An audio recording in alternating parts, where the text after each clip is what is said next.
Nah, cuitan dari Dino Patijalal ini sangat masuk akal sekali ya.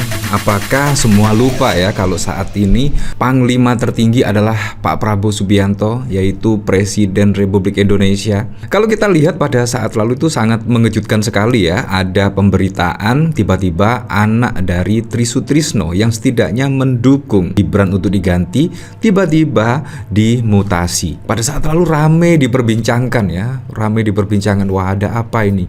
Apakah ketika Pak Tri Sutrisno mendukung gerakan Purnawirawan TNI yang Gibran untuk diganti dan lain sebagainya, akhirnya berujung pada anak dari Tri Sutrisno dimutasi dan lain sebagainya. Ya, ini juga menjadi perbincangan hangat pada saat lalu ya. Dan saat ini tiba-tiba dibatalkan. Otomatis lah semua masyarakat menyoroti kenapa bisa dibatalkan secara mendadak, secara tiba-tiba. Apakah saat ini yang mengambil alih setidaknya revisi terkait mutasi ini adalah Pak Prabowo Subianto? Kalau kita lihat, Pak Prabowo Subianto adalah Panglima tertinggi saat ini yang memegang kendali Angkatan Laut, Angkatan Darat, Angkatan Udara, TNI, Polri dan lain sebagainya lah, yaitu Pak Prabowo Subianto. Nah, apakah ini memang di internal itu sangat panas sekali ya, dan akhirnya tiba-tiba Legend Kunto Arief Wibowo batal dimutasi? Ya, ini menjadi pertanyaan yang sangat serius sekali ya, dan menjadi perbincangan hangat dari tokoh-tokoh politik dan lain sebagainya.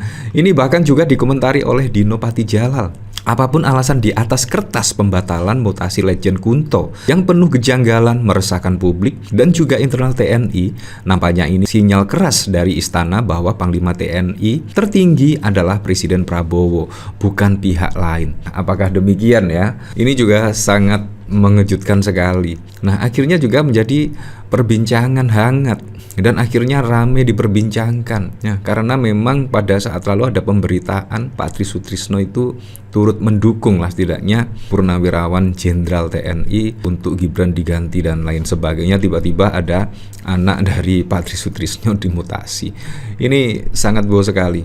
Nah, apakah terkait pembatalan ini ya ada manuver mengejutkan dari Pak Prabowo Subianto? Kita kembalikan lagi ke masyarakat menilainya seperti apa ya. Yang jelas dari sini saya juga sangat penasaran kira-kira apa yang membuat anak dari Pak Tri Sutrisno ini dimutasi, padahal juga baru menjabat kurang lebih 4 bulan tiba-tiba dimutasi. Kan ini juga sangat menjadi perbincangan hangat ya, dan masyarakat juga sangat penasaran sekali ada apa ini ya. Kalau kita lihat dari sini ya, wah, dari bocoran-bocor halus setidaknya itu semua resah lah, terutama dari Purnawirawan TNI resah terhadap Gibran. Wah, sungguh mengejutkan sekali, resah ya, karena memang Gibran itu baru menjabat sebagai wali kota Solo, belum genap 1 periode, tiba-tiba langsung menjadi wakil presiden.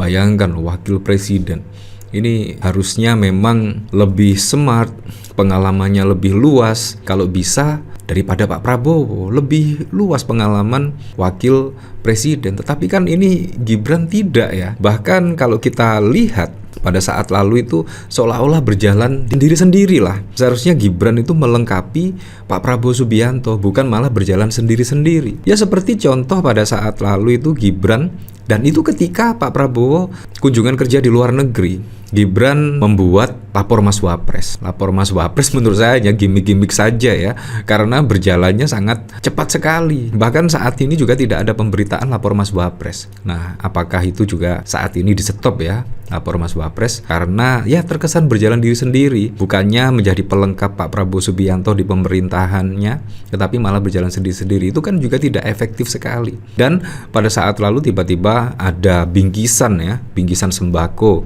bertuliskan dari Wapres Gibran. Nah, itu juga sangat wow sekali. Jadinya kompetisi untuk Pilpres 2029 itu sudah semakin nyata ya, semakin dekat saja. Menurut saya ini untuk kompetisi 2029. Nah, ini bahkan dari Tempo ya, bocor halus ya. Pemakzulan Gibran semakin serius, mantan Kabin dan para purnawirawan semakin serius mendorong untuk realisasi 8 petisi yang sudah ditandatangani, termasuk pemakzulan Gibran.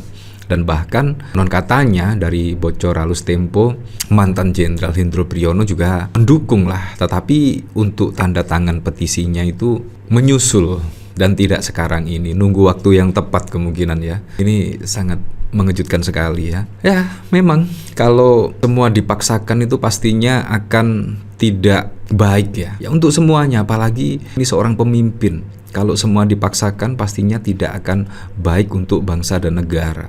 Bahkan ketika Wapres dilantik belum genap 1 tahun, bahkan banyak yang setidaknya menolak Gibran. Bahkan kalau kita lihat dari pidato-pidato Gibran ya, menurut saya ya memang seperti itu Gibran. Tidak bisa membuat semangat lah. Bahkan ya terkesan pidatonya memang seperti itu.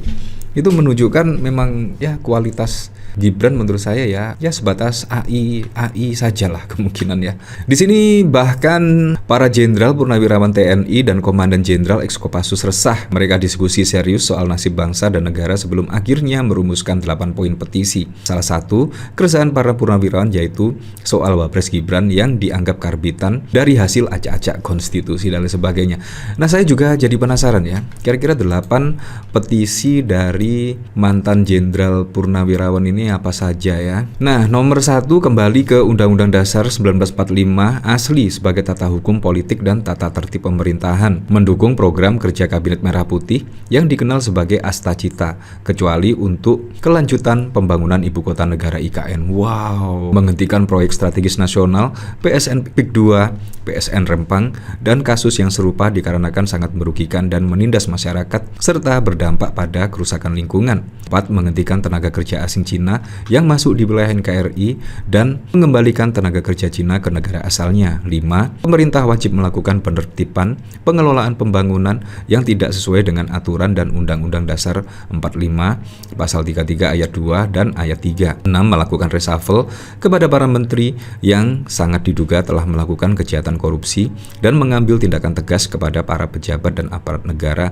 yang masih terikat dengan kepentingan mantan Presiden ke-7 Jokowi. Mengembalikan Polri pada fungsi Kamtibmas Keamanan dan Ketertiban Masyarakat di bawah Kemendagri, mengusulkan pergantian wakil presiden kepada MPR karena keputusan MK terhadap pasal 169 huruf Q Undang-Undang Pemilu telah melanggar hukum acara MK dan Undang-Undang Kekuasaan Kehakiman.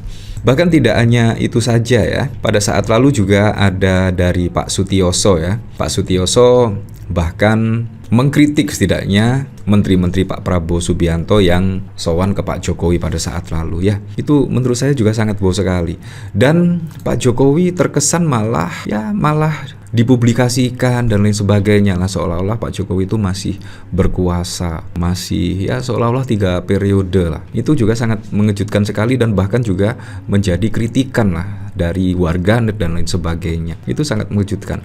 Mantan Kepala Intelijen Negara era Jokowi, Sutioso mengkritik menteri-menteri yang sowan ke Jokowi di Solo pada momen Lebaran lalu. Sebelumnya, Sutioso mengkritik Wapres Gibran Rakabuming Raka. Menurut ex Kepala BIN ini, dia setuju usulan pencopotan Gibran seperti diutarakan Forum Purnawirawan Prajurit TNI. Menurut mantan Gubernur DKI Jakarta 2 periode ini, tindakan menteri-menteri yang tergabung dalam Kabinet Merah Putih yang meminta arahan kepada Presiden ke-7 Jokowi alias Jokowi adalah tindakan loyalitas ganda. Bisa diterjemahkan loyalitas ganda yang tidak boleh terjadi dalam organisasi apapun, tegas mantan Kepala Badan Intelijen Negara Sutioso dikutip dalam kanal YouTube Hersubeno Point pada 27 April. Nah, bagaimana menurut Anda ya? Ya, kalau saya sih sangat sependapat sekali lah. Sesuatu yang ganda-ganda itu seharusnya tidak diperbolehkan ya, karena juga akan membuat kebingungan publik. Ya, untuk selebihnya kita kembalikan lagi ke masyarakat menilainya seperti apa.